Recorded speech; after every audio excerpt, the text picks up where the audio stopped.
Hello दोस्तों, basics defence में आपका अगेन स्वागत है। आज हमारे पॉलिटी की जो सेक्शन है, जो जिद बैच के अंदर हम पॉलिटी में जीएस के अंदर पॉलिटी को हम कवर कर रहे हैं।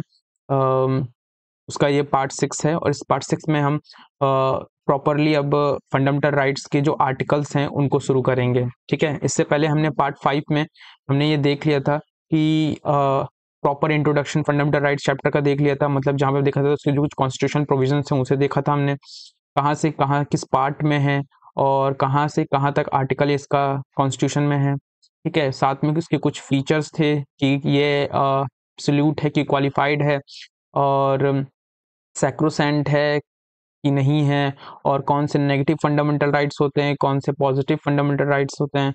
तो ये सारी चीज़ें हमने पिछले पार्ट में देख ली थी। जिन्होंने नहीं देखी है तो उनसे रिक्वेस्ट है कि फंडामेंटल राइट्स की ये वीडियो आपको तभी प्रॉपरली समझ में आएगी जब आप 5th पार्ट को देखोगे। आप जा करके 5th पार्ट को देखिए। बाकी जो लोग नए हैं उनको मैं यही सजेस्ट करूँगा कि ये हमारा उनको मैं यही कहना चाहूँगा कि ये हमारा जो लेक्चर है ये हमारा जिद बैच के अंदर का लेक्चर है। जिद बैच मेनली जो सीडीएस एंड सीएपीएफ का जो एस्पिरेंट्स होते हैं उन एस्पिरेंट्स की जो मेनली जीएस, इंग्लिश और मैथ, ये जो टॉपिक होते हैं इन टॉपिक को हम अपने जिद बैच के थ्रू कवर करेंगे। ठीक है, और कंप्लीटली कवर करेंगे with test and other things. Okay, जो एसेंशियल होगी। साथ में ही हमने सीएपीएफ का पेपर 2 का भी शुरू कर दिया है। धीरे धीरे उसकी भी वीडियो आती रहेंगी। तो जो लोग नए हैं वो हम इतना कुछ कर रहे हैं और चीज़ें अगर आपको ठीक लग रही हैं और ऑर्गेनाइज लग रही हैं, क्वालिटी ठीक लग रही है तो चैनल को सब्सक्राइब कीजिए, लाइक कीजिए, शेयर कीजिए एंड कमेंट कीजिए। ठीक है, कोई प्रॉब्लम है वो कमेंट बॉक्स में बताइए। और अगर आप हमसे और जुड़ना चाहते हैं तो हमने प्रॉपरली अलग अलग का एसएफजी बना रखा है। SFG for CDS, SFG for CAPF, SFG for NDA aspirants का, एनडीए एस्पिरेंट्स का। तो इन एसएफजी ग्रुप में आपको क्या मिलेगा, आपको प्रॉपर डाउट्स रिजॉल्व होंगे। जो प्रॉपरली डेडिकेटेड डाउट ग्रुप होता है वो यहीं पे है। जो लोग ग्रुप में हैं, आप उनसे जाकर के पूछिए वो कितने सेटिस्फाइड हैं इससे। ठीक है, तो ये ग्रुप डेडिकेटेड बनाया गया है आपके डाउट रिजॉल्व करने के लिए। ठीक है, तो आप इनमें से किसी भी कैटेगरी के हो तो आप हमारे पहले टेलीग्राम चैनल में आइए। ठीक है, अब बेसिक डिफेंस ऑफिशियल है जिसका पिन आपको कमेंट बॉक्स में मिल जाएगा। ठीक है, लिंक जब वहाँ पे आएंगे तो वहाँ पे आपको एसएफजी का लिंक मिल जाएगा। मैंने एसएफजी की लिंक को चैनल के जो जो टेलीग्राम चैनल है वहाँ पे पिन भी कर रखा है मैसेज में। ठीक है, तो उसको आपको दिख जाएगा। ठीक है, तो ये चीज़ आप याद रखिएगा। ठीक है, तो ये हमारा जिद बैच है जिसमें हम प्रॉपरली पूरा कंप्लीट करेंगे विद क्वालिटी। ठीक है, चलिए शुरू करते हैं।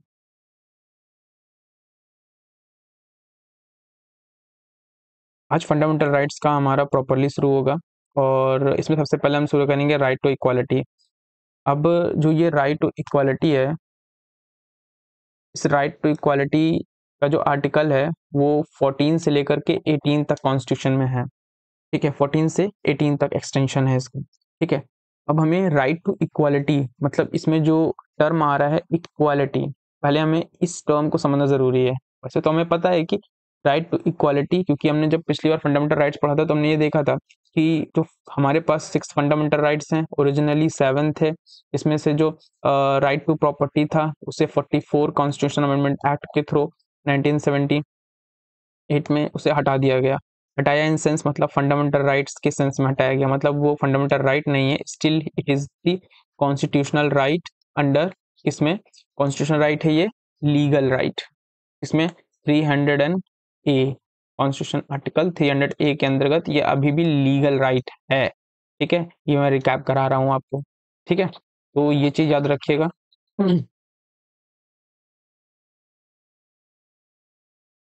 ठीक है, तो फंडामेंटल राइट्स हमारा आर्टिकल, जो राइट टू फंडामेंटल राइट्स में जो 6 फंडामेंटल राइट्स है उसमें से पहला जो फंडामेंटल राइट्स है वो है राइट टू इक्वालिटी। अब हम राइट टू इक्वालिटी को पढ़ने जा रहे हैं।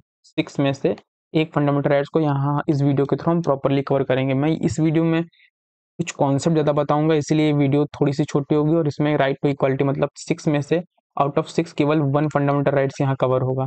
ठीक है, तो इस चीज़ को ये से समझिएगा। ठीक है, बाकी इसके बाद जो नेक्स्ट वीडियो आएगी उसमें ऑलमोस्ट मैं खत्म कर दूंगा।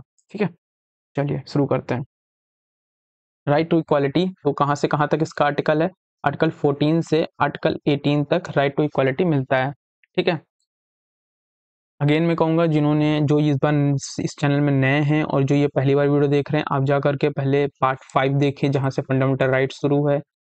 ठीक है, इवन मैं ये कहूँगा आप फर्स्ट से देखना शुरू कीजिए, जो हमारी पॉलिटी की पहला लेक्चर है। अगर CAPF वाले हैं तो आप CAPF की प्लेलिस्ट में जाइए, जनरल स्टडीज़ की CDS के हैं तो आप CDS की जो GK प्लेलिस्ट है वहाँ जाइए, आपको पॉलिटी का पहला लेक्चर मिल जाएगा।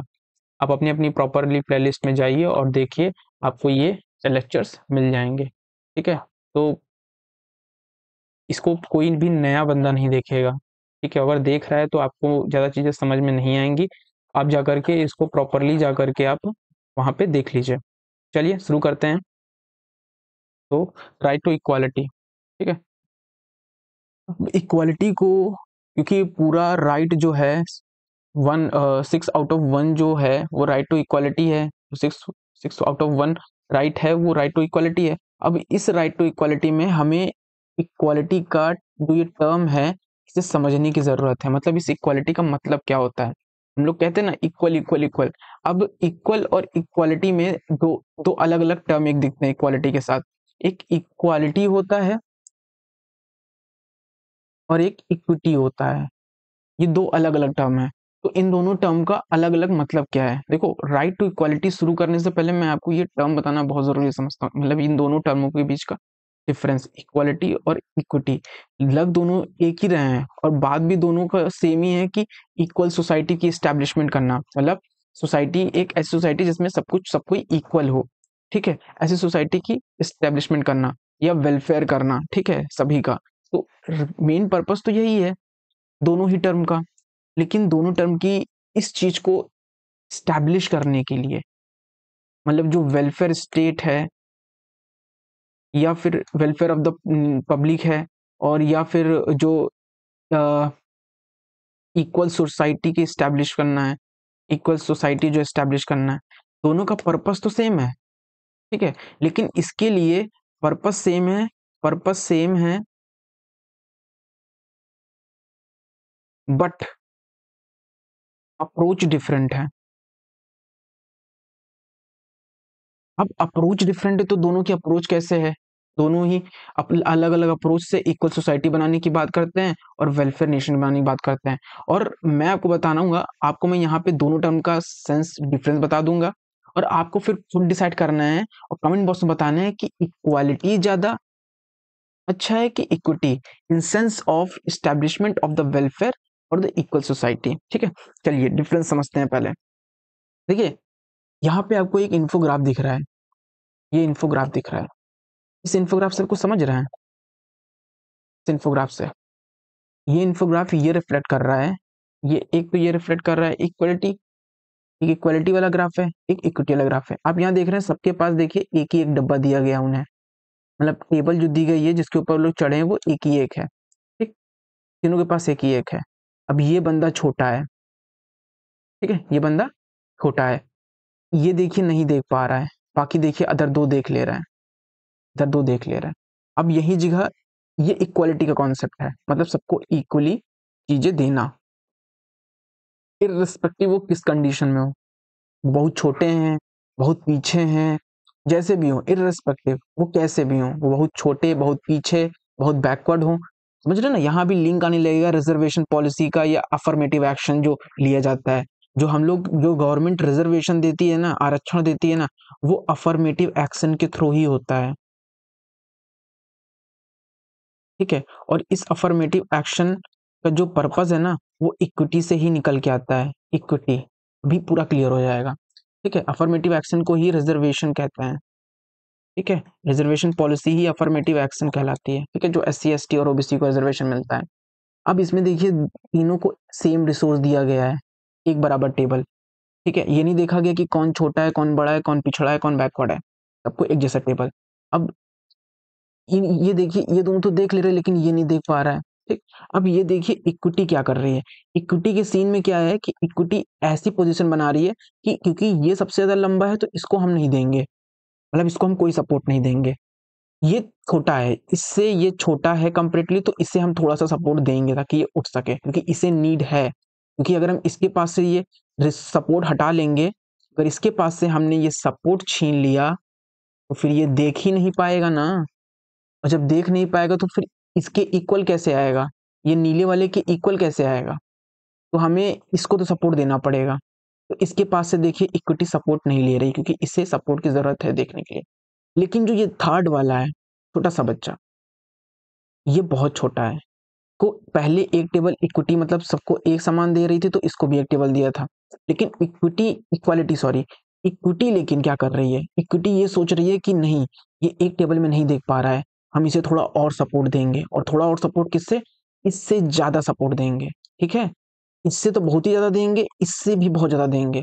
तो इक्विटी इस तरीके से सपोर्ट देती है जैसे लोगों को नीड होती है, नीड के अकॉर्डिंग सबको इक्वली नहीं दे देती है। बात समझ में आ रही है, सबको इक्वली नहीं देगी, लोगों की नीड के बेसिस पे उनको रिसोर्स देगी, उनको सपोर्ट देगी। ठीक, इक्वालिटी का सेंस ये होता है। ठीक, ये बात समझ में आ गई। ठीक है, ये इक्विटी का सेंस होता है।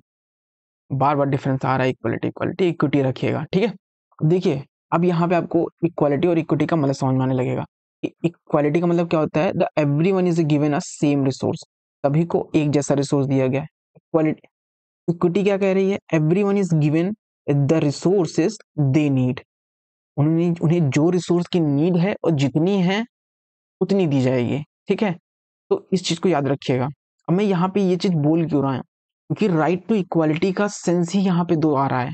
ठीक है, अभी जब राइट टू इक्वालिटी में आर्टिकल 14 पढ़ेंगे, इक्वल प्रोटेक्शन ऑफ लॉ और इक्वालिटी बिफोर लॉ, वहां पे यही दो प्रिंसिपल अलग अलग अप्लाई हो रहे हैं, दोनों अलग अलग में अलग अलग प्रिंसिपल अप्लाई हो रहे हैं।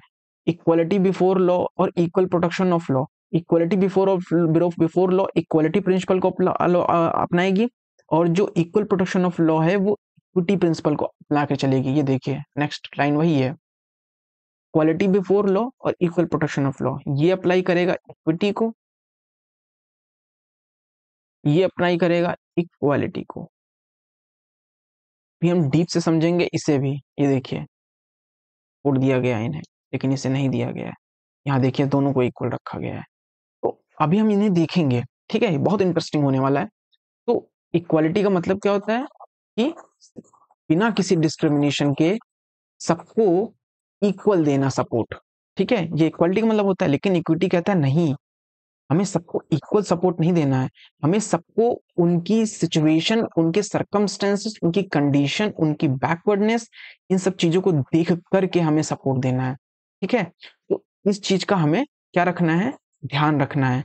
इक्वालिटी प्रिंसिपल तो ये बात कहता है कि एब्सेंस ऑफ एनी डिस्क्रिमिनेशन, मतलब कोई डिस्क्रिमिनेशन नहीं होना चाहिए, सबको एक इक्वल चीजें देना चाहिए। इक्वलिटी का मतलब तो यही होता है ना।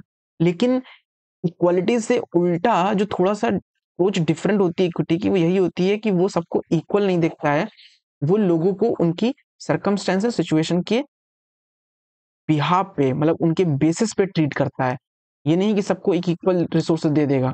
अब एक बार इक्विटी का कॉन्सेप्ट समझ के देखिए और अप्लाई करके देखिए। मान लीजिए एससी कम्युनिटी और एसटी कम्युनिटीज, ये सोसाइटी में सबसे ज्यादा बैकवर्ड होती हैं। ठीक है, अब अप्लाई करके मैं दिखा रहा हूँ, ये बैकवर्ड होती हैं। इवन जो माइनॉरिटीज होती हैं वो भी, माइनॉरिटीज भी आती हैं ऐसे में। ये सोशली, इकोनॉमिकली, एजुकेशनली पूरी तरीके से ये बैकवर्ड है। ठीक, बैकवर्ड है ये। ठीक है, मतलब ये इस कैटेगरी में आते हैं। और इसी जगह आप वर्सेस जनरल कैटेगरी रख लीजिए, ठाकुर, ब्राह्मण, और ब्राह्मण में भी आते हैं। आई एम ऑल्सो अ ब्राह्मण but still I am N economically weaker section. तो ये जनरल कैटेगरी है। तो जनरल कैटेगरी में मोस्टली अज्यूम किया जाता है कि ये लोग इस कैटेगरी के, मतलब ये जनरल है। ठीक, ये ये माना जाता है कि ये एससी है और ओबीसी है या माइनॉरिटीज है। तो इसीलिए गवर्नमेंट क्या करती है, वर्सेस ये जनरल और एसटी के बीच में यहाँ पर इक्विटी आजमाती है, और इक्विटी अपना करके अफर्मेटिव पॉलिसी लेकर आती है। और क्या करती है वो, स्कूल्स में इनके लिए सीट रिजर्व कर देती है, इनके लिए मतलब इन्हें और सपोर्ट दे देती है ताकि ये उठे, मतलब ये क्या हो, इनका सोशियो इकोनॉमिक जो बैकवर्डनेस है, socio economic and political backwardness है, जो बैकवर्डनेस है वो सुधर जाए। क्योंकि हम सब जानते हैं कि जो एजुकेशन होती है ना, और जो इकोनॉमिक अपलिफ्टमेंट होती है, या ये फाइनेंशियल इंडिपेंडेंस होती है, वो कहीं ना कहीं आपके सोशल स्टैंडर्ड को बढ़ा देती है। तो गवर्नमेंट का पर्पज ये होता है कि इस सेक्शन के लोगों को एक्स्ट्रा सपोर्ट दो, तो देते हैं एक्स्ट्रा सपोर्ट। स्कूल में रिजर्वेशन दे देते हैं कि इनके लिए इतनी सीट बुक है, रिजर्व कोटा रिजर्व है। गवर्नमेंट जॉब्स में भी देते हैं, सीट रिजर्व करते हैं। तो ये पर्पज है यहाँ पर इनको सपोर्ट ज़्यादा देने का। ठीक है, तो समझ पा रहा हूँ मैं कि आपका ये कॉन्सेप्ट क्लियर हो रहा है। तो पहले एक बार मैं समराइज दोबारा कर देता हूँ ताकि ये चीज़ें और समझ में आ जाए। राइट टू इक्वालिटी, इक्वालिटी का मतलब है absence of sense of any discrimination, मतलब कोई डिस्क्रिमिनेशन नहीं करना है, सबको इक्वल देखना है। ठीक है, या फिर प्रिविलेज, कोई प्रिविलेज नहीं होना चाहिए, कोई प्रिविलेज नहीं होना चाहिए। ठीक है, कि आप एक को ज्यादा ट्रीट, एक को अच्छा ट्रीट कर रहे हो और दूसरे को बेकार की ट्रीट कर रहे हो। ठीक है, तो एक को जो है आप वो दे रहे हो, क्या नाम है, शाही पनीर दे रहे हो खाने को, और दूसरे को आप जो है सूखी रोटी भी नसीब नहीं होने दे रहे हो। ये प्रिविलेजेस नहीं होना चाहिए ना, डिस्क्रिमिनेशन करना है। तो जहां डिस्क्रिमिनेशन नहीं होगा, प्रिविलेजेस को नहीं प्रमोट किया जाएगा, वहां इक्वालिटी स्टैंड करेगी। ठीक है, और हमारे कॉन्स्टिट्यूशन में जो पहला फंडामेंटल राइट्स है, पहला जो फंडामेंटल राइट्स है वो राइट टू इक्वालिटी की बात करता है। मैं ये समराइज कर रहा हूँ। ठीक है, और राइट टू इक्वालिटी 14 से लेकर के 18 तक चलता है। ठीक है, उसके बाद जो इक्वालिटी है, वो इक्वालिटी का एक प्रिंसिपल तो ये कहता है कि सबको सेम रिसोर्स दे दो, मतलब सबको इक्वली देखेंगे तो इक्वल, जो सबको इक्वली देखेंगे, कोई प्रिविलेज किसी के साथ डिस्क्रिमिनेशन नहीं करना है, तो वो ये प्रिंसिपल तो यही करेगा, सबको इक्वल रिसोर्स देगा, सबको सेम रिसोर्स देगा। जब सबको सेम रिसोर्स देगा तो जो एबिलिटी सक्सेस करने की है वो रिड्यूस हो जाएगी उनके लिए जो डिसएडवांस्ड थे, मतलब जिन्होंने स्टार्ट किया है बहुत डिसएडवांस कंडीशन से, आउटकम डिफरेंट हो जाएगा। ठीक है, लेकिन इसी का उल्टा है, थोड़ा सा उल्टी अप्रोच लेके चलता है, अलग अप्रोच लेके चलता है, उल्टी तो नहीं कहूंगा, अलग। इक्विटी, इक्विटी क्या कहता है कि सबको उनकी नीड के अकॉर्डिंग रिसोर्स मिलने चाहिए। ठीक है, इसी बेसिस पे अफर्मेटिव एक्शन लिया जाता है। ठीक है, इक्विटी प्रिंसिपल के बेसिस पे, इसमें लोगों को रिजर्वेशन दिया जाता है, SC ST कम्युनिटी को, जो बैकवर्ड हैं, जो पीछे हैं, जो छोटे हैं, जो अभी सोसाइटी में आगे नहीं आ पाए मेन स्ट्रीम में, उनको मेन स्ट्रीम में लाने के लिए, उनके सोशियो इकोनॉमिक पॉलिटिकल स्टैंडर्ड को ऊंचा करने के लिए उन्हें स्कूल, गवर्नमेंट जॉब्स में इसी तरह से गवर्नमेंट सपोर्ट करती है, ताकि ये जनरल कैटेगरी के या जनरल पॉपुलेशन के इक्वल आ सके। और जनरल इन सेंस यहाँ पर केवल ब्राह्मण ठाकुर ने, मुस्लिम्स में भी जनरल होते हैं। ठीक है, इस चीज को याद रखिएगा। ठीक है, सभी कास्ट में जनरल आ जाते हैं। अगर उनको रिजर्वेशन नहीं मिल रहा, उनका सोशियो इकोनॉमिक कंडीशन बहुत ऊपर हो गई, तो वो कास्ट कैटेगरी जनरल कैटेगरी में आ जाएगी। तो ये चीज हो गई होगी, मुझे लग रहा है ये चीज आपकी पूरी तरीके से क्लियर है, समझ मान लो। ठीक है, ये पूरा क्लियर है। ठीक है, बाकी इस चीज को आप देखिएगा, ये आपको खुद ही समझ में आ जाएगा आप कि इंश्योर ये क्या करता है। तो ये इंश्योर करता है कि people have what they need, people, उन्हें उसे वो मिले जो वो उसे नीड है। इक्विटी का तो पर्पस यही है ना, उसे जिस चीज की नीड है उसे वो मिले। लेकिन इक्वालिटी कुछ ऐसा नहीं छोड़ सोचता है, इक्वालिटी का सोचता है providing everyone the same thing. ठीक है, ये प्रिंसिपल कहीं आपको नहीं पढ़ा जाएगा, ये प्रिंसिपल याद रखिएगा, आपके लाइफ में इस काम आएगा। यहाँ रिसोर्सेज को फेयरली डिस्ट्रीब्यूट किया जाता है, मतलब जिसके जिसको जितनी जरूरत है उसको उतना दिया जाता है। किसी को जो है मतलब किसी के पास पहले से ही ज्यादा है, मान लो कोई पहले से ही अमीर है और कोई एकदम छोटा है। ठीक है, तो अगर हम इक्वालिटी अपना के चलेंगे तो इनको भी हम 10 देंगे और इनको भी 10 देंगे।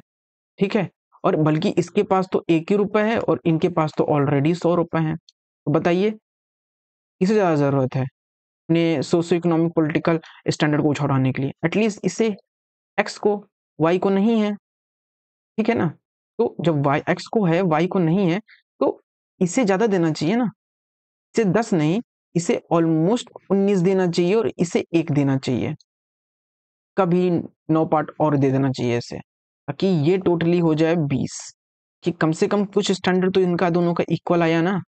हाँ, इसका 20% तो ये अब हो गया ना, जो पहले केवल 1% था। इस तरीके से फेयरली रिसोर्स का डिस्ट्रीब्यूशन इक्विटी में ही होता है। ठीक है, और इक्वलिटी में तो फिर सबको सेम ही दे दिया जाता है। तो ये चीज याद रखिएगा। ठीक है, चलिए आगे बढ़ते हैं। आगे ये है राइट टू इक्वालिटी। जो हमने अभी राइट टू इक्वालिटी देखा है, पहला फंडामेंटल राइट, इसमें जो आर्टिकल 14 है, आर्टिकल 14, क्योंकि वो 14 से 18 तक चलता है राइट टू इक्वालिटी। तो जो आर्टिकल 14 है, वो 14 क्या कहता है?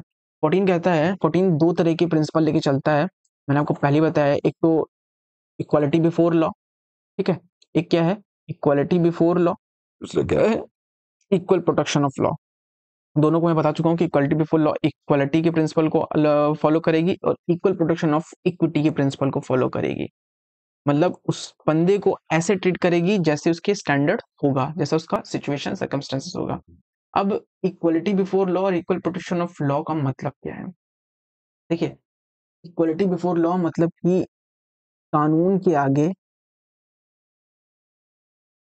के सामने, एक सिंपल सा मैं बता रहा हूँ, सभी लोग एक समान हैं।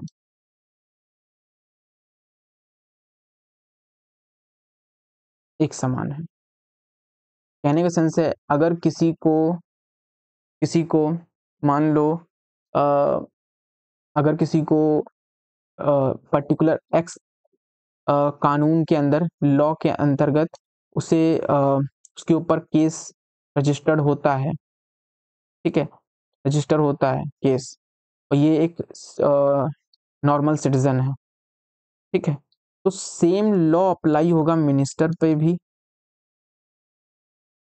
एंड आईएएस ऑफिसर पे भी। ये बहुत इन्फ्लुएंशियल पर्सनालिटीज हैं, ये इन दोनों पे अप्लाई होगा। ये नहीं कि ये लॉ इन पे अप्लाई नहीं होगा, केवल इन्हीं पे अप्लाई होगा। तो सब कानून के आगे, लॉ के आगे एवरीवन इक्वल है। इक्वालिटी बिफोर लॉ, कानून के आगे सभी इक्वल हैं। तो लॉ के आगे ये भी इक्वल है, लॉ के आगे ये भी इक्वल है, मिनिस्टर भी इक्वल है, आईएएस भी इक्वल है, और एक नॉर्मल सिटीजन भी इक्वल है, ठीक है। तो इस चीज को याद रखिएगा, एक नॉर्मल सिटीजन भी इक्वल है और ये भी इक्वल है, ठीक है, ये चीज याद रखिएगा। नॉर्मल सिटीजन भी इक्वल है और मिनिस्टर आईएएस भी इक्वल है, ठीक है, कानून के आगे सबको बराबर है। तो ये चीज, ये सबको एक समान लेके चलती है। लेकिन इक्वालिटी बिफोर लॉ प्रिंसिपल क्या है? ये थोड़ा सा सेम नहीं है, ये थोड़ा सा डिफरेंट है। ये मतलब ये कहती है कि लॉ लोगों को उसी तरीके से ट्रीट करेगा जैसी उनकी कंडीशन होगी। मतलब लॉ सभी पे एक समान अप्लाई नहीं होगा, ठीक है। मतलब इसमें थोड़े से एक्सेप्शन लेके चलता है ये, भी आगे दिख जाएगा। मतलब यहाँ पे तो सब पे एक समान होगा, चाहे उसकी जो भी सर्कमस्टेंसेस हो।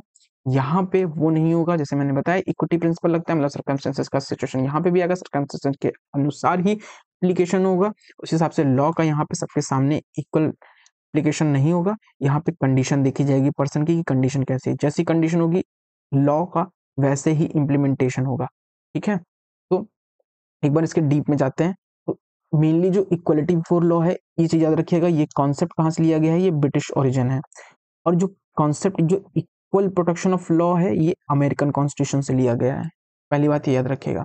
It state that no person whether is rich, poor, high और लो, मैंने बताया ना, रिच मतलब मिनिस्टर हो या बिजनेसमैन हो, पुअर मतलब एक नॉर्मल सिटीजन हो, इज अबव द लॉ, कोई भी कानून से ऊपर नहीं है, सब कानून के नीचे हैं, सब कानून के बराबर हैं, सब कोई कानून के सामने एक इक्वल है।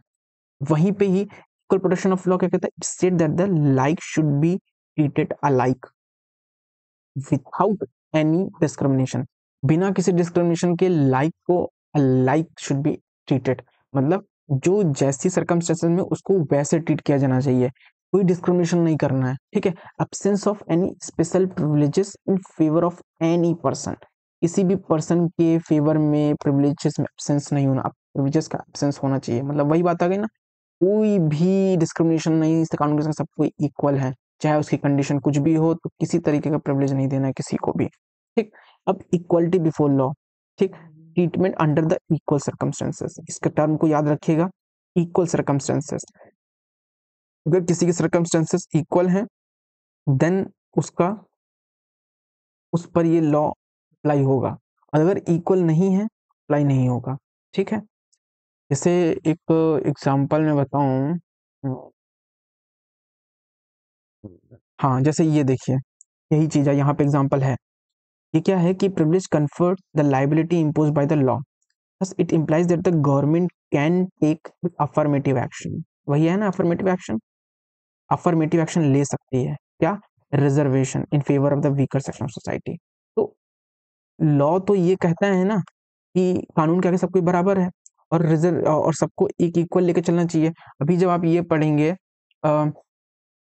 ये equal opportunity in public employment, मतलब सरकारी नौकरी में सबको एक समान उपलब्धि मिलनी चाहिए, सबको बराबर सरकारी नौकरी मिलनी चाहिए, किसी को ऐसा नहीं कि किसी को आप जो है पूरी दे रहे हो, किसी को कम दे रहे हो, किसी को नहीं दे रहे हो। मतलब आप सेक्स और कास्ट और रेस और रिलीजन और जेंडर के बेसिस पे आप हमें डिस्क्रिमिनेट नहीं करेंगे, मतलब मेनली कास्ट के बेसिस पे डिस्क्रिमिनेट नहीं करेंगे।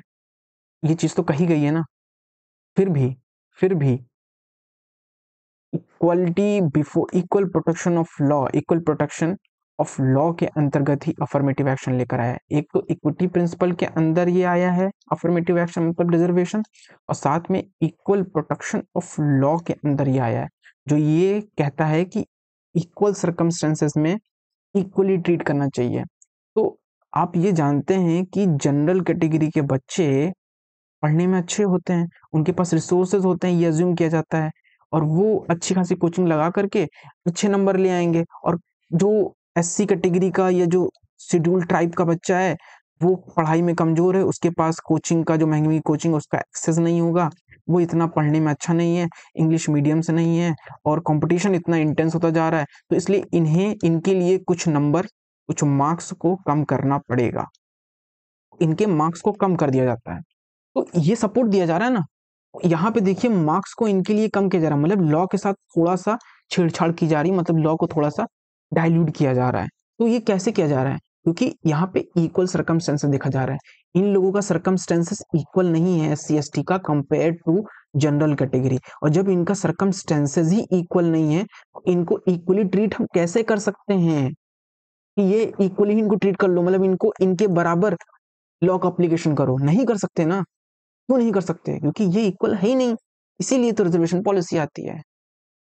उम्मीद है समझ में आ रहा है, नहीं आ रहा है तो कमेंट बॉक्स में डालिएगा, तो डाउट डालिएगा या मुझे पर्सनली टेलीग्राम पे पूछिएगा, मैं बताऊंगा आपको, या ग्रुप में अपने रिस्पेक्टिव में पूछिएगा, बताऊंगा। बहुत आराम से इसको देखिएगा, similar application of law of the same for similar situated, ठीक, बताने की जरूरत नहीं है।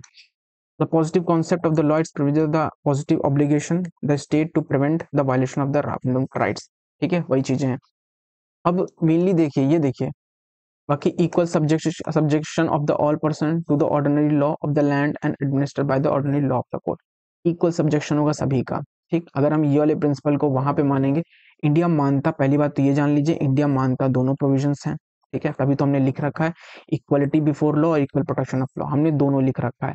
बट डिफरेंट क्या है कि हम इस प्रोविजन को जो इक्वलिटी बिफोर लॉ है प्योरली लॉ में यूज करते हैं, यहाँ पे इस प्रोविजन प्रिंसिपल के थ्रू हम रिजर्वेशन और अफर्मेटिव एक्शन के लिए यूज करते हैं, ठीक है ना। ये प्रिंसिपल ही समाज में इक्वालिटी लाने में मदद करेगा, मतलब जो लोग पीछे रह गए हैं कुछ कारणों से उन्हें बराबर लाने में यही प्रिंसिपल हेल्प कर रहा है, ठीक है, ठीक है ना। तो ये याद रखिएगा, बाकी इनको रीड करिएगा, आपको ये समझ में आ जाएगा, ठीक है। बाकी एससी ने क्या कहा है देखिए, सुप्रीम कोर्ट ने भी ये हेल्ड किया है कि when the equals and the unequals, मतलब इक्वल और अनइक्वल ट्रीट किए जाते हैं डिफरेंटली, मतलब कुछ इक्वल है और अनइक्वल, मतलब अनइक्वल हो गए एससी एंड एसटीज, इक्वल हो गए जनरल्स। तो जब भी सभी जनरल्स को आप अगर ट्रीट एक जैसा कर रहे हो तो चलेगा, ठीक, सभी जनरल कैटेगरी के बच्चों को एक जैसा ट्रीट कर रहे हो चलेगा, लेकिन अनइक्वल्स जो इनसे इक्वल नहीं है, ठीक है, बहुत पीछे हैं ये socio economic and political and educationally background से, तो ये इन्हें इक्वल ट्रीट नहीं करना है, इन्हें unequal. When the equal and unequal treated differently, मतलब इन दोनों को इक्वल और अनइक्वल को डिफरेंटली ट्रीट किया जाएगा, और ये लॉ क्या कह रहा है कि ट्रीट कीजिए सिमिलरली, कोई प्रिविलेज नहीं देनी है, कोई प्रिविलेज नहीं देनी है, इक्वल सब्जेक्शन ऑफ लॉ होगा, ठीक है ना, सिमिलर लॉ का एप्लीकेशन होगा। तो लेकिन ये क्या कह रहा है, जब भी डिफरेंटली ट्रीट होंगे, equal and equal and equal को डिफरेंटली ट्रीट किया जाएगा, आर्टिकल 14 अप्लाई नहीं होगा, सिंपली ये बात कह रहा है, मतलब ये आर्टिकल अप्लाई नहीं होगा जब रिजर्वेशन दिया जाता है, ठीक है ना। और जहां पर, क्योंकि आर्टिकल ये यही तो कहता है ना कि कानून के आगे सब कोई इक्वल होगा, और जब हम यहाँ पर इस कानून के आगे सब कोई इक्वल है डाइल्यूट करके इनको हम प्रिविलेज दे रहे हैं, ठीक है, इनको सपोर्ट दे रहे हैं, तो ये तो वही आर्टिकल 14 का डाइल्यूशन है। तभी सुप्रीम कोर्ट ने पहले ही बोल दिया है कि जब इक्वल और अनइक्वल ट्रीट किए जाएंगे डिफरेंटली, मतलब उन्हें कुछ डिफरेंट सपोर्ट दिया जाएगा, उन्हें कुछ प्रिविलेजेस दी जाएंगे, अब आर्टिकल 14 अप्लाई नहीं होगा, ठीक है ना। कुछ प्रिंसिपल्स हैं, थोड़ा सा ये बहुत डीप कॉन्सेप्ट है, इसीलिए मुझे समझाने में थोड़ा टाइम लग रहा है। मैं एकदम एग्जांपल से बता रहा हूँ, इसीलिए थोड़ा सा टाइम लग रहा है। वीडियो थोड़ी सी लंबी हो सकती है, अगर लगेगा तो हम इसे छोटी बनाएंगे, बाकी नेक्स्ट वीडियो में कर देंगे, क्योंकि आगे टाइम नहीं लगेगा। बाकी रूल ऑफ लॉ एक बार समझ लीजिए क्या होता है। रूल ऑफ लॉ का 3 प्रिंसिपल रूल ऑफ लॉ में अप्लाई होते हैं। वो क्या है? Supremacy of the constitution. कभी भी आपसे रूल ऑफ लॉ कहीं आप पढ़िए तो आपके दिमाग में यही आना चाहिए, rule of law, law of the land, मतलब कॉन्स्टिट्यूशन या लॉ ऑफ द लैंड सबसे ज्यादा सुप्रीम होगा। पहले रूल ऑफ लॉ का मतलब यही है, कहते नहीं कि रूल ऑफ लॉ मेंटेन होना चाहिए, मतलब सुप्रीमेसी ऑफ द कॉन्स्टिट्यूशन होनी चाहिए, कॉन्स्टिट्यूशन से बड़ा कोई भी नहीं होना चाहिए, ठीक है। जहां पे सुप्रीमेसी ऑफ कॉन्स्टिट्यूशन मेंटेन है वहां रूल ऑफ लॉ है। दूसरा, लिबर्टी लोगों को होनी चाहिए और सिविल राइट्स इंश्योर होने चाहिए, और इक्वलिटी बिफोर लॉ होनी चाहिए। थर्ड, ये इन दोनों को एक ही रख लीजिएगा। थर्ड पॉइंट ये है, ये जो इंडिया फॉलो नहीं करता है। ब्रिटेन क्या कहता है कि इंडिविजुअल राइट्स हैं सोर्स ऑफ कॉन्स्टिट्यूशन, मतलब कॉन्स्टिट्यूशन का सोर्स इंडिविजुअल राइट है, लेकिन इंडिया का थोड़ा सा उल्टा है, यहाँ पे कॉन्स्टिट्यूशन सोर्स है इंडिविजुअल राइट्स का। ये थोड़ा सा उल्टा याद रखिएगा, ठीक है। चलिए आगे चलते हैं। ये एक्सेप्शन क्या है इक्वालिटी प्रिंसिपल के, मतलब ये जो राइट टू इक्वालिटी आपने देखा है, ये राइट टू इक्वालिटी प्रिंसिपल देखा है, ये राइट टू इक्वालिटी, इस राइट टू इक्वालिटी प्रिंसिपल के कुछ एक्सेप्शन है, मतलब जहां पे ये प्रिंसिपल अप्लाई नहीं होता है। एक तो इस केस में नहीं हो रहा है, जब हम इक्वल और अनइक्वल को डिफरेंटली ट्रीट करेंगे तब नहीं होगा। एक और एक्सेप्शन, कुछ और एक्सेप्शंस हैं, ऑलमोस्ट 7 एक्सेप्शंस हैं। एक्सेप्शन को देख लेते हैं। तो एक्सेप्शन मेंशन किए गए हैं। पहला ये है कि जब प्रेसिडेंट ऑफ इंडिया या गवर्नर इंजॉय करते हैं कुछ इम्यूनिटीज को, और ये इम्यूनिटीज का आर्टिकल ये ध्यान रखिएगा, ठीक है। प्रेसिडेंट और the governor is not answerable to any court for the exercise and the performance of the powers and the duties of his office, duties of his office, ठीक है, परफॉर्मेंस एंड द पावर्स और duty of his office, ये चीज याद रखिएगा।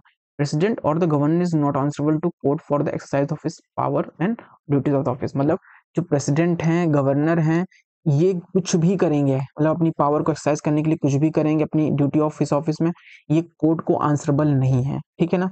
और इस तरीके से तो इक्वलिटी बिफोर लॉ नहीं होगा, क्योंकि अगर कोई आईएएस ऑफिसर या मिनिस्टर कुछ कर देगा तो उसको तो कोर्ट को जवाब देना पड़ेगा ना, आंसरेबिलिटी उसकी कोर्ट पे होगी ना। लेकिन गवर्नर और प्राइम प्रेसिडेंट अगर ऐसा कुछ करेंगे अपने ऑफिस में रहते हुए, कोई डिसीजन लेंगे, तो वो कोर्ट में आंसरेबल नहीं है। तो यहाँ देखिए डाइल्यूशन हो रहा है ना इक्वलिटी बिफोर लॉ का, डाइल्यूशन हुआ है, डाइल्यूशन हुआ है। जब डाइल्यूशन हुआ है तो यहाँ पे एक्सेप्शन दे दिया गया, क्योंकि प्रेसिडेंट को ये इम्यूनिटीज देनी है, गवर्नर प्रेसिडेंट को, क्योंकि ये हेड ऑफ द स्टेट है। क्यों दिया गया? क्योंकि they are the head of the state.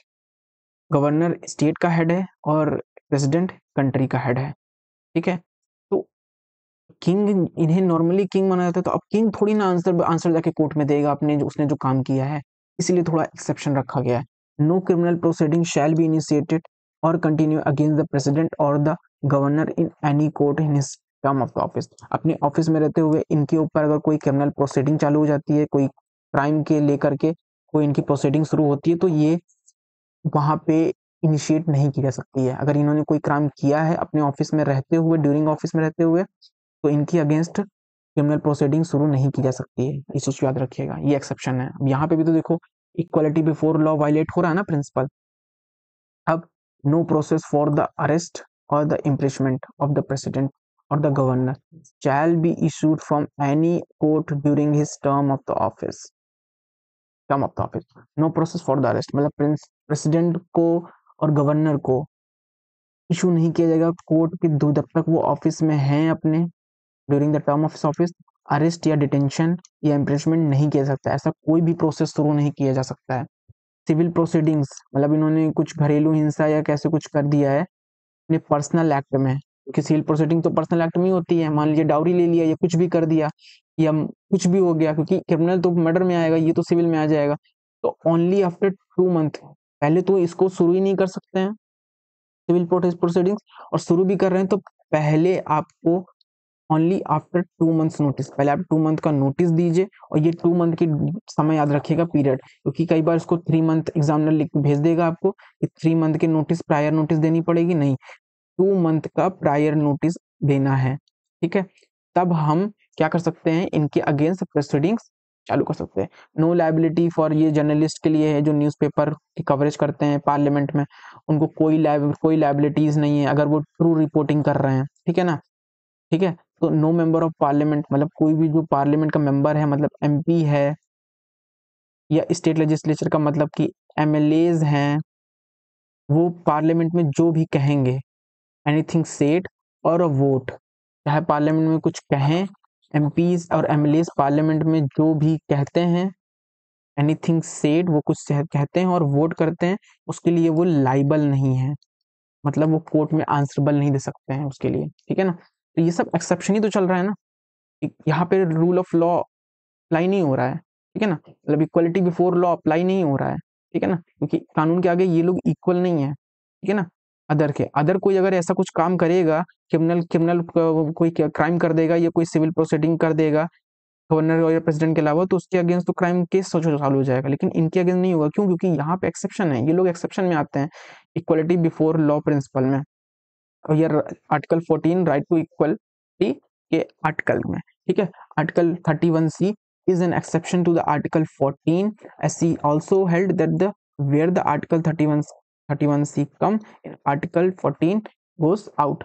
हम आर्टिकल 31C पे आगे डिटेल से बात करेंगे, अभी केवल इतना जान लो कि इस आर्टिकल के आने पर 14 आर्टिकल का एप्लीकेशन नहीं होता है। आपसे क्वेश्चन पूछा सकता है कि कब कब आर्टिकल 14 का यूज नहीं होगा। आपको याद रखना है, ये एक्सेप्शन याद रखना है, साथ में ये भी याद रखना है कि when the equal and equal treated differently तब आर्टिकल 14 का यूज नहीं होगा, और जब 31C आ जाएगा तब भी आर्टिकल का यूज नहीं होगा। बाकी इन एक्सेप्शन में तो होगा ही होगा। बाकी कोई जो फॉरेन सॉवरेंस होते हैं, मतलब रूलर्स कोई आ गया नया, मतलब कोई दूसरे देश का रूलर, एम्बेसडर आ गया, डिप्लोमेट्स आ गया या प्रेसिडेंट आ गया, तो ये भी इम्यूनिटी एंजॉय करते हैं, मतलब ये कानून के आगे इक्वल नहीं है। Even UNO, United Nation of Organization जो है, उसके भी कुछ चीजें होती हैं तो वो भी इक्वल नहीं होगा, उनको भी कुछ प्रिविलेजेस दी जाएंगी, इम्यूनिटीज होंगी। ठीक है, तो यहाँ तक हमारा राइट टू इक्वालिटी जो आर्टिकल 14 है, वो अब उसके कुछ प्रोविजन, उसके कुछ मेन कॉन्सेप्ट, जो कॉन्सेप्ट कौन कौन से थे, इक्वालिटी एंड इक्विटी के बीच का डिफरेंस जो बहुत इंपॉर्टेंट है रिजर्वेशन की, पूरे इंडिया की रिजर्वेशन पॉलिसी को समझने के लिए, और ये आपके एसएसबी में पूछा जा सकता है। ठीक है ना, ये कोर कॉन्सेप्ट है राइट टू इक्वालिटी। ठीक है, और इसमें हमने कोर कॉन्सेप्ट देखा कि equality before law, equal protection of law का मतलब क्या है। ठीक है, हमने साथ में ये भी देखा कि कहाँ कहाँ ये आता है, और रूल ऑफ लॉ का मतलब हमने समझा कि एक्सेप्शन टू द इक्वालिटी कहाँ कहाँ है, मतलब इक्वालिटी के क्या क्या एक्सेप्शंस हैं। अब हम अपना शुरू करेंगे provision of the discrimination on certain grounds. ठीक है, इसको शुरू करेंगे। देखो ये क्या कह रहा है आर्टिकल, ये कह रहा है प्रोहिबिशन, मतलब प्रोहिबिट करता है डिस्क्रिमिनेशन ऑन सर्टेन ग्राउंड्स, मतलब कुछ ग्राउंड में डिस्क्रिमिनेशन को प्रोहिबिट करता है। ये आर्टिकल 14 है, मैंने बताया था 14 से 18 तक राइट टू इक्वालिटी चल रहा है, तो अभी भी इक्वालिटी ही चल रहा है। ठीक है, मतलब इक्वल ट्रीटमेंट करने की ये आर्टिकल भी बात कर रहा है। क्या बात कर रहा है कि डिस्क्रिमिनेशन नहीं होगा कुछ ग्राउंड्स पे। ठीक है, ऑन अ सर्टेन ग्राउंड्स, वो ग्राउंड्स क्या क्या हैं, रिलीजन, रेस, डाल देता हूँ जल्दी से,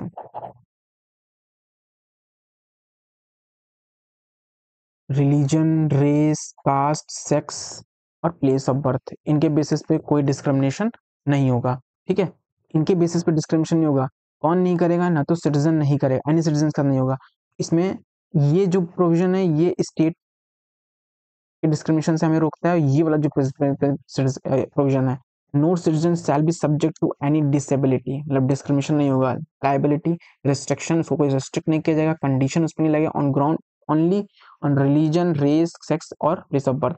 one access to place, public places, मतलब पब्लिक प्लेसेस में जाने से आपको कोई रोक नहीं सकता है, मतलब प्रोहिबिट नहीं करेगा, आपके साथ डिस्क्रिमिनेशन नहीं करेगा कि एक को जाने दे रहे हैं दूसरे को नहीं जाने देंगे पब्लिक प्लेसेस में। और पब्लिक प्लेसेस क्या क्या होते हैं, शॉप्स, होटल्स, पब्लिक टैंक्स। याद रखिए जो ये सब पब्लिक प्लेसेस है ना, यहाँ पे अगर आपको जाने नहीं दिया जा रहा है तब on the basis of your caste, your sex, your race, your religion, अगर आप पर्टिकुलर रिलीजन से बिलोंग करते हो और उस रिलीजन की वजह से आपको अंदर नहीं दिया जा रहा है शॉप्स में, होटल्स में, पब्लिक प्लेसेस में, other public places like the restaurant या फिर पब्लिक रिजॉर्ट्स, तो आपका ये जो prohibition of the discrimination of certain grounds है आर्टिकल 15 वायलेट हो रहा है और you can directly reach supreme court. ठीक है, आर्टिकल 32, ठीक है, सुप्रीम कोर्ट इसका सीधा एक्शन लेगा। आप डायरेक्ट सुप्रीम कोर्ट जा सकते हो, आपको लोअर कोर्ट, हाई कोर्ट जाने की जरूरत ही नहीं है। ठीक है, तो ये चीज याद रखिएगा। तो ये जो दूसरा वाला है, तो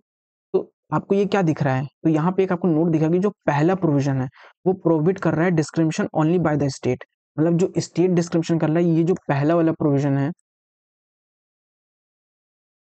मतलब ये जो पहला वाला प्रोविजन है, ये वाला डिस्क्रिमिनेशन कौन किससे कर रहा है प्रोटेक्ट हमें, केवल स्टेट के डिस्क्रिमिनेशन से, क्योंकि स्टेट हमें कोई डिस्क्रिमिनेशन नहीं करेगा हमारे साथ। एक योजना का फायदा हम एक एक रिलीजन के लोगों को दे रहा है, दूसरे रिलीजन के लोगों को नहीं दे रहा है, एक को दे रहा है दूसरे को नहीं दे रहा है। ठीक है, तो इस तरह से डिस्क्रिमिनेशन नहीं करेगा। ठीक है, और दूसरा वाला जो प्रोविजन है, but while the second provision prohibit the discrimination by both, मतलब स्टेट भी, मतलब सरकार भी, और प्राइवेट इंडिविजुअल भी, मतलब जो नॉर्मली प्राइवेट लोग हैं वो भी। तो दूसरा वाला तो कर ही रहा है भाई, कोई भी शॉप में आपको जाने से रोक रहा है, होटल में जाने से रोक, तो यहाँ तो प्राइवेट भी है ना, वो गवर्नमेंट का तो है नहीं। तो ये वाला जो प्रोविजन है वो दोनों जगह से प्रोटेक्ट करता है। ठीक है, तो याद रखिएगा, they are the certain exception, मतलब ये provision of the discrimination of certain grounds के भी कुछ एक्सेप्शंस हैं। एक्सेप्शंस को हम देख लेते हैं। General rule of the non discrimination, ठीक है, जहां नहीं होता है तो state make a special provision for women and children. ठीक, बिल्कुल, वुमेन के अपलिफ्टमेंट के लिए कुछ स्पेशल प्रोविजन बना सकती है, तो भाई यहाँ पे तो डिस्क्रिमिनेशन करेगी। कि यहाँ पे ये प्रोविजन लिखा है ना कि स्टेट, मैंने बोला है ना कि जो फर्स्ट प्रोविजन है वो डिस्क्रिमिनेशन करता है, क्यों प्रोटेक्ट करता है, प्रोहिबिट करता है ओनली स्टेट का। स्टेट कोई डिस्क्रिमिनेट नहीं करेगा किसी भी सिटीजन से, any citizen, on the ground of religion, race, caste and sex. अब देखिए सेक्स के बेसिस पे तो देखिए यहाँ डिस्क्रिमिनेशन करने की बात हो रही है ना, कि वुमेन को हम एक स्पेशल प्रोविजन बनाएंगे, जैसे बनाया ही है कि वुमेन को कई योजनाओं में प्रायोरिटी दी जाती है, स्कूल्स में वुमेन को, लड़कियों को कई चीज़ों में प्रायोरिटी दी जाती है, इवन इनके लिए कुछ अलग चीज़ें और भी की जाती हैं, तो स्पेशल प्रोविजन किया जा रहा है, तो मतलब डिस्क्रिमिनेट तो किया जा रहा है ना, वो डिस्क्रिमिनेशन इसीलिए हो रहा है, इसे एक्सेप्शन में रखा गया है। ठीक है, the state can also make the provision for advancement of the social educationally backward classes. आप देखते होंगे कि स्कॉलरशिप दी जाती है माइनॉरिटीज को, या SC ST कैटेगरी के बच्चे को, या इकोनॉमिकली जो EWS कैटेगरी के बच्चे होते हैं उन्हें स्कॉलरशिप दी जाती है। क्यों? क्योंकि उन्हें जरूरत है, और इसे एक्सेप्शन में रखा गया। अगर इसके एक्सेप्शन में नहीं रखते तो ये वायलेट कर देता इस प्रिंसिपल को, कि स्टेट डिस्क्रिमिनेट कर रहा है on the basis of caste, of religion. ठीक है, ये अच्छा रखेगा। State can empower to make this person for economically weaker section society. ठीक है, तो इनके लिए भी कुछ कर सकता है, ये भी याद रखेगा। Equality of opportunity in public employment, अब एक नया प्रोविजन है, ठीक है ना, नया आर्टिकल है, आर्टिकल 16। ये क्या करता है, इक्वलिटी, मतलब इक्वल रखेगा अपॉर्चुनिटी किसकी, पब्लिक एम्प्लॉयमेंट की। ठीक है, तो वो क्या क्या है, the citizen can not be discriminated, मतलब सिटीजन को डिस्क्रिमिनेट नहीं किया जाएगा और इनएलिजिबल नहीं माना जाएगा फॉर एनी एम्प्लॉयमेंट और ऑफिस अंडर द स्टेट। मतलब स्टेट, मतलब यहाँ पे दोनों आ रहा है, स्टेट गवर्नमेंट और सेंटर गवर्नमेंट, दोनों गवर्नमेंट के अंदर जो एम्प्लॉयमेंट है, पब्लिक सरकारी जॉब है, उसमें किसी को भी इस ग्राउंड से कि वो किसी धर्म का है, पर्टिकुलर रेस है, पर्टिकुलर कास्ट या सेक्स या डिसेंट या प्लेस ऑफ बर्थ का है, इस बेसिस पे उसको डिस्क्रिमिनेट नहीं किया जाएगा सरकारी नौकरी देने से। ठीक है, देयर एग्जिस्ट 4 एक्सेप्शन, 4 एक्सेप्शन इसमें भी आते हैं। हर फंडामेंटल राइट्स में आपको 4 एक्सेप्शन दिखेंगे एक्सेप्ट आर्टिकल 17, अभी इस पे हम आएंगे। ठीक है, ठीक है, तो पार्लियामेंट क्या कर सकती है, पार्लियामेंट प्रिस्क्राइब करेगी रेसिडेंस और the condition for certain employment position. अब यहाँ पे किसके बेसिस पे, प्लेस ऑफ बर्थ के बेसिस में यहाँ पे डिस्क्रिप्शन करने की बात की जा रही है, और ये किया भी गया है। आंध्र प्रदेश में कुछ जॉब्स को वहां के लोकली लोगों के लिए ही रिजर्व करके रखी गई है, तो ये चीज हो रही है पब्लिक एम्प्लॉयमेंट में भी। ठीक है, लेकिन पार्लियामेंट वो डिसाइड करेगी, इस पॉइंट को याद रखिएगा। स्टेट लेजिस्लेचर डिसाइड नहीं करेगा, मतलब आंध्र प्रदेश में अगर ये चीज दी जा रही है तो आंध्र प्रदेश की जो स्टेट लेजिस्लेचर है वो डिसाइड नहीं करेगी इस चीज को कि रेसिडेंस की प्रिस्क्राइब किया जाएगा कंडीशन को। केवल पार्लियामेंट के पास पावर है कि वो ऐसा प्रोविजन बनाएगी कि केवल आंध्र प्रदेश की इस पर्टिकुलर जॉब के लिए, या आंध्र प्रदेश के इस पर्टिकुलर रीजन में, एक पर्टिकुलर क्षेत्र में जो सेंट्रल या स्टेट की गवर्नमेंट की जो जॉब होंगी वो केवल वहाँ के लोकली लोगों को ही मिलेंगी, तो उसके लिए प्रोविजन केवल पार्लियामेंट बनाएगा, वहाँ की स्टेट लेजिस्लेचर या गवर्नमेंट नहीं बनाएगी, ठीक है। तो ये चीज भी याद रखिएगा। बाकी state can provide the for the reservation for appointment of the position in favour of the backward classes और इकोनॉमिकली वीकर सेक्शन, ठीक है। तो जाहिर सी बात है OBC, SC, STs government job में रिजर्वेशन दिया जा रहा है ना, तो ये भी तो एक्सेप्शन में ही आ गया ना, रिजर्वेशन भी। और अगर इसको एक्सेप्शन में नहीं रखेंगे तो ये तो फिर रिलीजन और कास्ट के बेसिस पे डिस्क्रिमिनेशन में आ जाएगा ना, एक्सेप्शन में रखा गया है। अब abolition of the untouchability, untouchability को खत्म करने की बात की जा रही है। अनटचेबिलिटी मतलब अलग अलग फॉर्म की अनटचेबिलिटी, केवल यही नहीं है कि आप किसी को उसकी जात के आधार पर आप उसको धुतकार रहे हो और उससे बात नहीं कर रहे हो, उससे छुआछूत कर रहे हो। अनटचेबिलिटी हर तरह की, आप उसको अगर पर्टिकुलर उसकी जात से बोलोगे, उसको पर्टिकुलरली उसको पर्टिकुलर मतलब उसको स्प्लिट करोगे तो फिर ये अनटचेबिलिटी में आ जाएगा। अनटचेबिलिटी के बहुत से फॉर्म है, ठीक है। देवदासी भी एक तरह की अनटचेबिलिटी है, जिसमें हम क्या करते हैं पर्टिकुलरली जो एक एससी कैटेगरी के जो दलित होते हैं उनमें जो बहुत ही बैकवर्ड लोग होते हैं उनमें जो औरतें होती हैं, बहुत पहले ये चलता था, देवदासी प्रथा चलती थी, तो ये भी मेनली अब तो इसे बैन कर दिया गया है। देवदासी उनकी औरतों को देवदासी बनाया जाता था, मतलब देवों की दासी है, और जो बताने की बात नहीं है वो बहुत ही मतलब बहुत ही बेकार चीज है ये। तो बहुत ही अच्छी चीज है, अबॉलिशन होता है अनटचेबिलिटी का, और इसकी वजह से अब कोई किसी के साथ डिस्क्रिमिनेशन नहीं करता है जात के बेसिस पे। तो अबॉलिशन होता है अनटचेबिलिटी का, और प्रैक्टिस इन एनी फॉर्म, हमने बोला ना इसके बहुत सारे फॉर्म है। एक चीज याद रखिएगा, आप यही देखेंगे इसके लिए कोई एक्सेप्शन नहीं दिया गया है, तो ये भी याद रखिएगा कि फंडामेंटल राइट्स में यही एक ऐसा प्रोविजन है जिसमें कोई एक्सेप्शन नहीं है, मतलब ये पूरी तरीके से एब्सोल्यूट है, क्वालिफाइड नहीं है। अगर क्वालिफाइड होता तो कुछ रीजनेबल रिस्ट्रिक्शंस होते हैं, कोई रीजनेबल रिस्ट्रिक्शंस नहीं है, जैसे अदर रीजनेबल रिस्ट्रिक्शन, अदर में रीजनेबल रिस्ट्रिक्शन या फिर एक्सेप्शन दिख रहा है, लेकिन इसमें नहीं, इसमें अदर में है लेकिन इसमें नहीं है, तो ये चीज याद रखिएगा, ठीक है। और बाकी ये देखिएगा सिविल राइट्स कहीं पे भी अनटचेबिलिटी को टर्म को डिवाइड नहीं किया गया, ना तो कॉन्स्टिट्यूशन में और ना ही protection of civil rights act में, इस चीज को याद रखिएगा, क्योंकि क्वेश्चन में पूछ सकते हैं कि अनटचेबिलिटी को डिफाइन किया गया है तो कहीं नहीं किया गया है। अबोलिशन ऑफ टाइटल बिल्कुल इजी है, आप इसको देख लीजिएगा। इसमें क्या है कि इंडियन कॉन्स्टिट्यूशन डील करता है with the abolition of titles, मतलब जो राजा महाराजा का आप टाइटल अपने नाम के आगे लिख लेते हो तो उसको अबोलिश कर देता है, कि अगर आप अपने नाम के आगे इस तरह के टाइटल लगाओगे राजा महाराजा, आपका स्टेटस जो नॉर्मल लोग हैं उनसे ऊपर हो जाएगा ना, और फिर जब ये ऊपर हो जाएगा तो फिर ये प्रिंसिपल ऑफ इक्वालिटी को वायलेट करेगा। इसलिए से इस तरह के सभी जो टाइटल हैं और डिस्टिंक्शन है, इन सबको आर्टिकल जो 18 है abolition of title fundamental right, ये अबॉलिश करता है। It consist the four provision, इस चीज को रीड कर लीजिएगा। It prohibit the state from the giving granting the any title, मतलब स्टेट को ये प्रोहिबिट करता है कि वो कोई टाइटल देगा भी नहीं ऐसे, एक्सेप्ट कौन से मिलिट्री, मतलब आपके नाम के आगे लेफ्टिनेंट कमांडेंट लेफ्टिनेंट लग जाएगा, असिस्टेंट कमांडेंट, इस तरह से लिखेंगे असिस्टेंट कमांडेंट एक्स, इस तरह के टाइटल तो देगी government, military commandant military title, और एकेडमिक का टाइटल जैसे डॉक्टर आपके नाम के आगे लगा देगी अगर आप पीएचडी कर लोगे, इस तरह की चीजें तो देगी, इस तरह की चीजें तो देगी, लेकिन अदर टाइटल नहीं देगी, जैसे ब्रिटिश गवर्नमेंट देती थी महाराजा अधिराजा जैसे टाइटल दे देती थी, तो इस तरह के टाइटल गवर्नमेंट अब नहीं देगी, क्योंकि ये इक्वालिटी नहीं रखते हैं, ये अनइक्वालिटी प्रमोट करते हैं। और इस तरह के टाइटल इक्वालिटी नहीं प्रमोट करते हैं, ये प्रमोट करते हैं कि आप एलिजिबल हो या आप एक पर्टिकुलर क्वालिटी रखते हो, ठीक है ना। नाइदर सिटीजन और not the foreigner hold any office of profit, कोई भी चाहे वो सिटीजन हो चाहे फॉरनर हो, जिसने भी इंडिया के में गवर्नमेंट जॉब है और वो पर्टिकुलरली ऑफिस को होल्ड कर रहा है, तो वो ना तो कोई पोजीशन लेगा ना सैलरी ले रहा है, कोई भी फॉरेन स्टेट से वो बिना प्रेसिडेंट के कंसेंट से इस तरह का टाइटल नहीं लेगा, ठीक है ना। इसमें ये चीज याद रखिएगा, यहाँ पे एक्सेप्शन है, एक्सेप्शन ये है कि जो भारत रत्न पद्म भूषण पद्म विभूषण श्री इन सब को बैन नहीं किया गया है, ठीक है ना, ये सब नाम के आगे लेकिन नहीं लगना चाहिए, ठीक है।